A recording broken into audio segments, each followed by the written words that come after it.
Jambo na karibu katika taarifa yetu ya habari za asubuhi ya leo, ikiwa ni tarehe 4 mwezi wa 7 mwaka 2026. Kwanza acha tuanze na vichwa vya habari za asubuhi ya leo. Hali ya usalama katika wilaya ya Fizi mkoani Kivu Kusini imezidi kuwa mbaya baada ya shambulio la droni iliyoripotiwa kulenga kijiji cha Mulima ambako watu kadhaa wadaiwa kupoteza maisha na miundombinu kuharibiwa. Pili, serikali ya Jamhuri ya Kidemokrasia ya Kongo imefafanua msimamo wake kuhusu mgogoro wa usalama mashariki mwa nchi ya Jamhuri ya Kidemokrasia ya Kongo, ikisitiza tuhuma zake dhidi ya Rwanda, umuhimu wa utekelezaji wa makubaliano ya kidiplomasia na dhamira ya kulinda mamlaka ya taifa. Tatu, waasi wa ADF wametekeleza mashambulizi katika maeneo ya migodi ya Ituri na sehemu ya Kivu Kaskazini na kusababisha vifo vya watu wasiopungua 5. Na mwisho, mjini Beni, mzee mwenye umri wa zaidi ya miaka 70 ameuawa kwa kupigwa risasi na watu wenye silaha wasiojulikana akiwa nyumbani kwake, huko vyombo vya usalama vikianzisha uchunguzi wa kubaini chanzo cha mauaji hayo. Mpendwa msikilizaji na mtazamaji, hizi ndizo habari tulizokuandalia asubuhi ya leo. Endelea kuwa nasi kwa dakika hizi chache tulizokupangia, na vile kwenye mwisho wa habari tutakuunga moja kwa moja na habari za kimataifa. Kuwa nasi mpendwa msikilizaji mpaka tamati. Tuanze na habari kutoka mkoani Kivu Kusini ambako hali ya usalama mashariki mwa Jamhuri ya Kidemokrasia ya Kongo inaendelea kuzorota kufuatia taarifa za shambulio jipya la droni iliyoripotiwa kufanyika katika kijiji cha Mulima kilichopo katika wilaya ya Fizi mkoani Kivu Kusini. Kwa mujibu wa vyanzo vya ndani kutoka eneo hilo, mashambulizi hayo yanadaiwa kufanywa na droni za Rwanda katika saa za asubuhi ya Ijumaa, Julai tarehe 3 mwezi huu wa 7 mwaka 2026, yani siku ya leo. Taarifa za awali zinaeleza kuwa watu kadhaa wamepoteza maisha huku wengine wakijeruhiwa pamoja na uharibifu mkubwa wa miundombinu na mali za wananchi. Hata hivyo, idadi kamili ya waliouawa na kujeruhiwa bado haijathibitishwa rasmi na mamlaka husika. Kijiji cha Mulima kinapatikana kati ya makao makuu ya wilaya ya Fizi, eneo la kimkakati la Point Zero ambalo bado lipo chini ya udhibiti wa jeshi la Jamhuri ya Kidemokrasia ya Kongo FARDC. Kwa mujibu wa vyanzo mbalimbali vilivyonukuliwa katika taarifa hiyo, eneo hilo linaelezwa kuwa miongoni mwa maeneo yanayodaiwa kulengwa na Rwanda pamoja na washirika wake wa waasi wa AFC M23 katika mipango yao ya kupanua maeneo yao ya udhibiti. Mashambulizi haya yanakuja wakati ambako mapigano na mvutano wa kijeshi unaendelea katika kushika kasi katika maeneo mbalimbali mashariki mwa nchi. Kwa miezi hivi karibuni, matumizi ya drone katika vita vinavyoongezeka, jambo ambalo limeibua wasiwasi mkubwa kuhusu usalama wa raia wanaoishi karibu na maeneo ya mapigano. Wakazi wa Mulima na vijiji vya jirani wameripotiwa kuanza kukimbia makazi yao kwa hofu ya mashambulizi zaidi. Familia nyingi zimeelekea katika maeneo yanayoonekana kuwa salama zaidi, huku wakikabiliwa na changamoto za ukosefu wa chakula, maji safi, huduma za afya na makazi ya muda.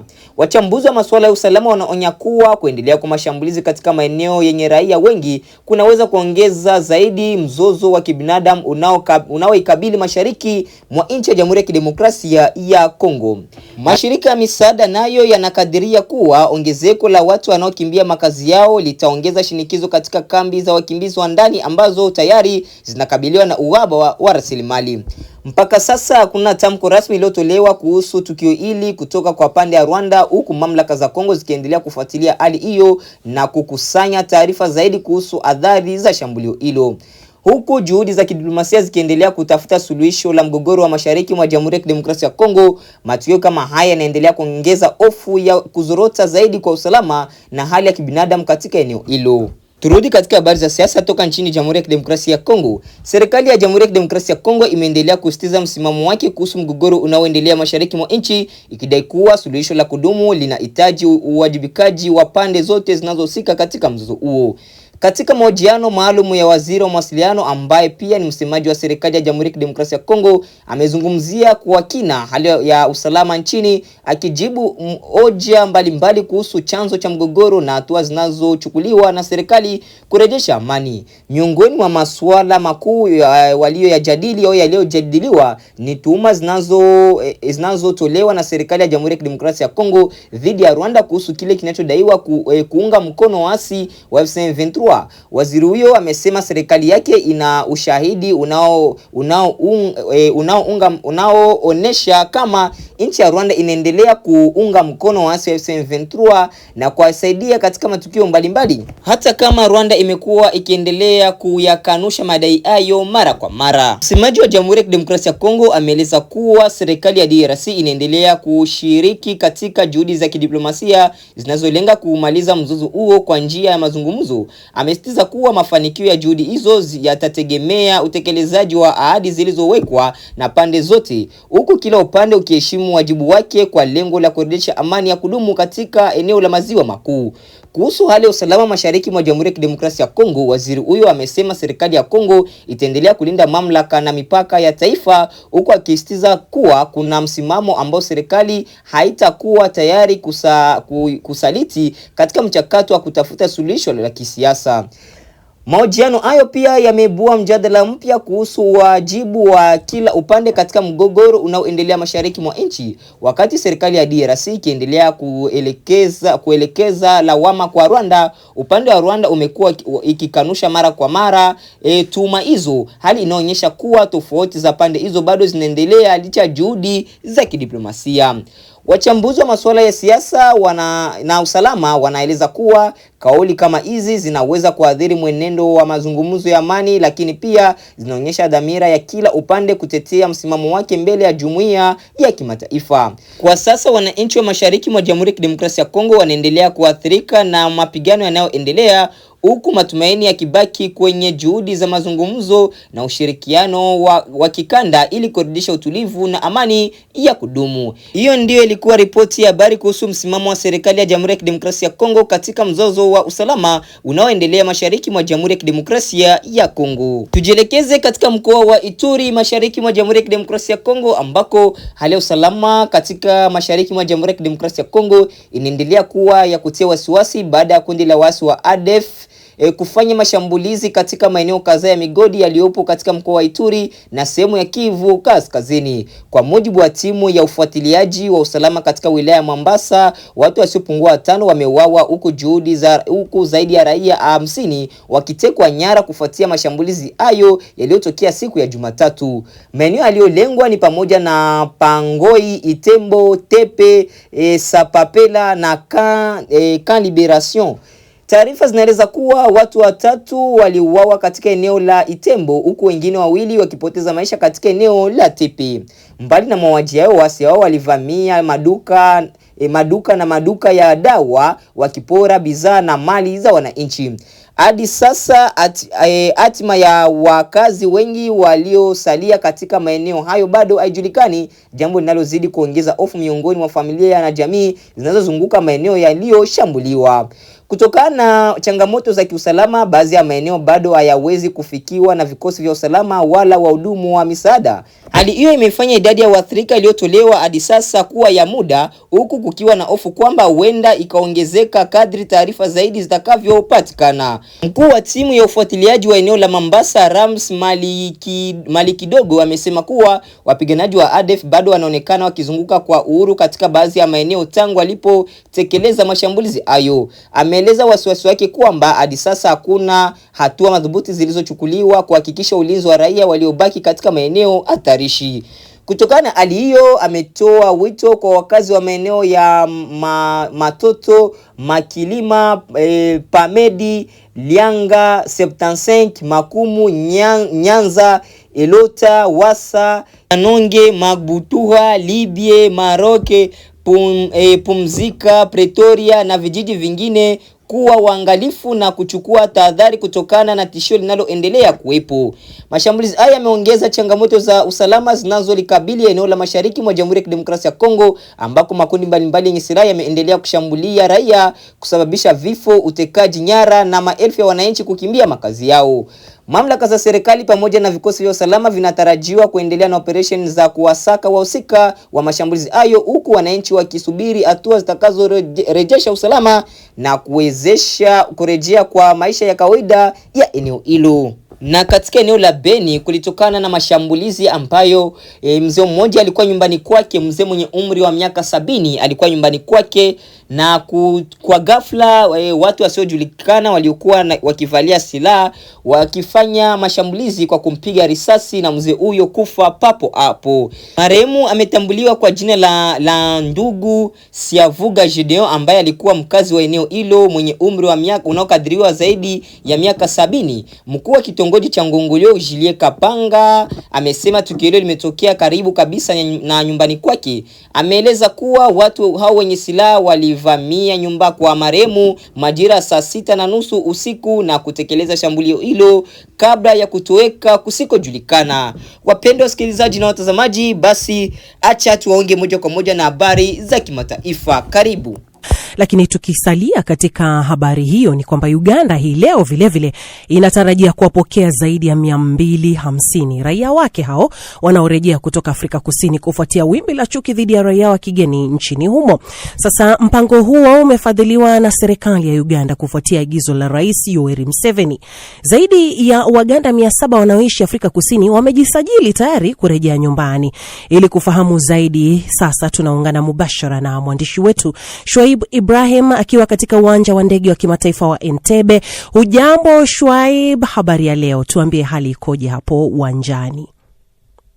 Sijambo Phyllis, na shukran. Niko hapa katika uwanja wa Entebbe na hali hapa liko katika eneo ambako raia wanaoingia nchini Uganda wanapopitia, na hapa naona baadhi ya wananchi wamejitokeza kuwapokea mandugu zao na vile vile wanaotarajiwa kutoka nchini Afrika Kusini. Lakini hili kundi la Waganda ambao wanatoka Afrika Kusini limechelewa kidogo, ndege yao imechelewa.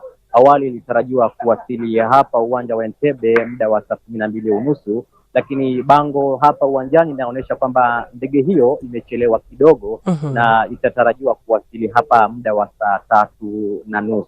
Naam, bila shaka Shoaib, na utakuwa bado uko hapo.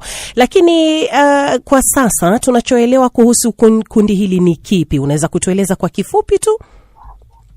Naam, Phyllis, kundi hili ni kundi la zaidi ya raia wa Uganda 250 na ni sehemu ya zaidi ya raia 700 ambao tayari wameshajisajili kutoka huko Afrika Kusini, ambao wanataka kurejea kwa hiari nchini Afrika Kusini au kurejea nchini Uganda kutoka Afrika Kusini kufuatia wimbi la chuki dhidi ya raia wa kigeni. Na shughuli hii imefadhiliwa na serikali na hao wanatarajiwa kuwasili hapa kutumia ndege ya kitaifa ambayo imekodeshwa ya Uganda Airlines.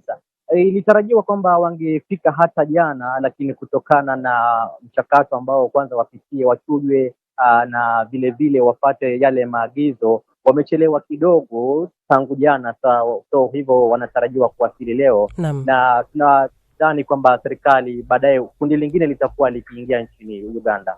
Na Shoaibu, ukiwa hapo, je, umepatana na familia zozote ama jamaa, ndugu, marafiki za hao wanaotarajiwa kurudi hii leo?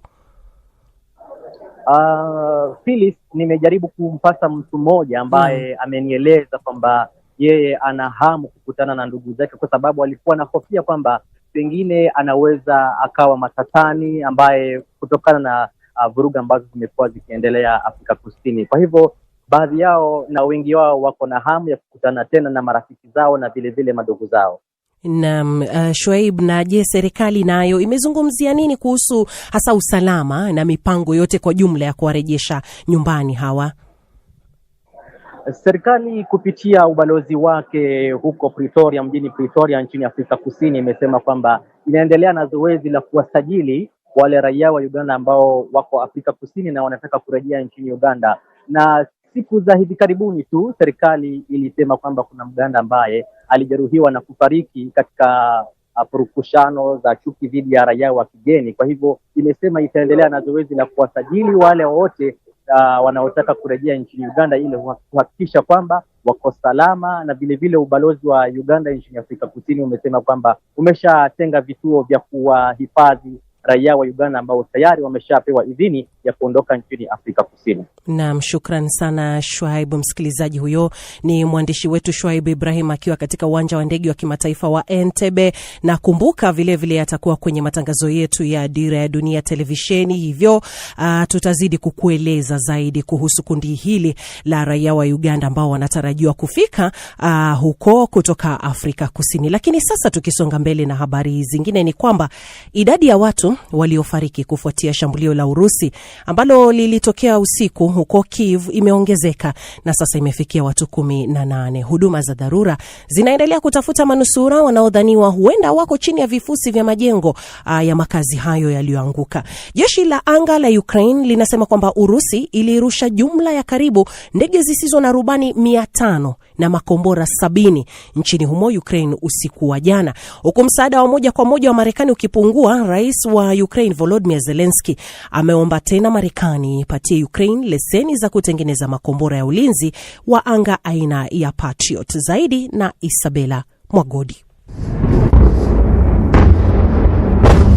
Usiku ulikuwa wa giza lakini uliojawa na mwanga wa moto wa milipuko. Kwa zaidi ya saa 11, anga la Kiev liligeuka kuwa uwanja wa mapambano, huku mifumo ya ulinzi wa anga ya Ukraine ikijaribu kuzuia wimbi la makombora 74 na ndege zisizo na rubani karibu 500 zilizorushwa na Urusi. Shambulio hili liligusa maeneo kadhaa ya jiji na kulazimisha wakazi wa vitongoji kadhaa kuhamishwa. Katika majengo yaliyopigwa ni ghorofa kubwa la makazi kusini mashariki mwa Kiev, ambapo sehemu ya jengo hilo imesambaratika kabisa. Watoto ni miongoni mwa idadi kubwa ya wahanga. Hapa mbunge wa Ukraine Oleksii Goncharenko anaelezea jinsi usiku huo ulivyokuwa kutisha kwa wakazi wa Kiev. Usiku wa kuamkia leo ulikuwa kutisha sana. Ulijaa milipuko, makombora ya Urusi na harakati za kuyadhibiti. Nafikiri wananchi wengi wa Kiev hawakulala kabisa. Urusi inafanya kila iwezalo kuharibu miundombinu ya kiraia na kuwatesa raia ili kueneza ugaidi. Hakuna jipya hapa, lakini ukweli ni kwamba wanataka tuteseke. Katika wilaya ya Peshersky, kombora lilianguka katikati ya majengo mawili ya makazi na kusababisha uharibifu mkubwa. Wakazi wengi walinusurika kimiujiza, akiwemo Svitlana, mkazi wa eneo hilo, ambaye anasimulia jinsi alivyoponyoka kifo. Madirisha ya nyumba yangu yote yamepasuka na balkoni yangu imeharibika kabisa. Kipande cha bomu kilianguka moja kwa moja juu ya kitanda changu.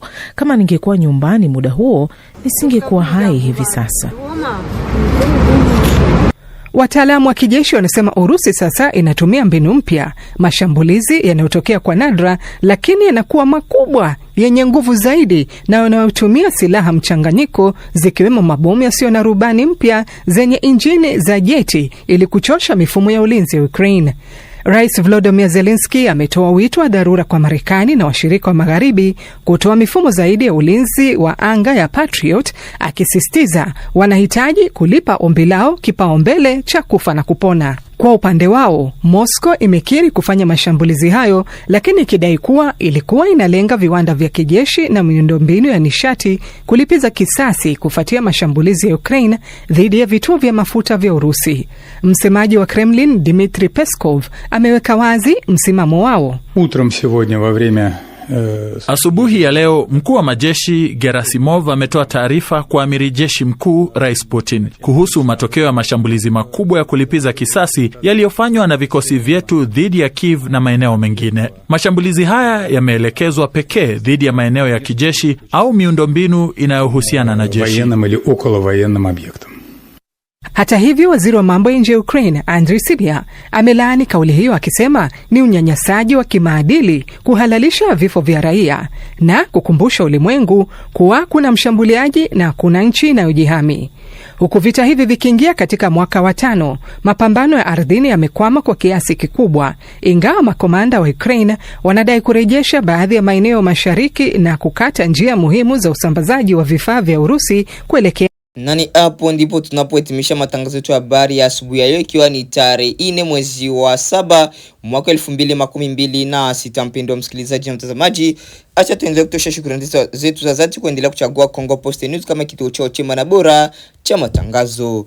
Nia na mazungumzo yetu ya kila siku ni kuhakikisha tunaletea habari sahihi na za kuaminika, vile vile kwa muda mwafaka. Jina langu ni Idi George kupitia mtandao wetu wa Facebook. Basi utakuwa unapata taarifa mbalimbali za habari, au utakuwa unapata habari za kuandikwa kupitia mtandao wetu wa Facebook. Basi asante na nikutakia asubuhi njema popote ulipo mpendwa msikilizaji na mtazamaji. Endelea kuwa nasi kila siku. Asante.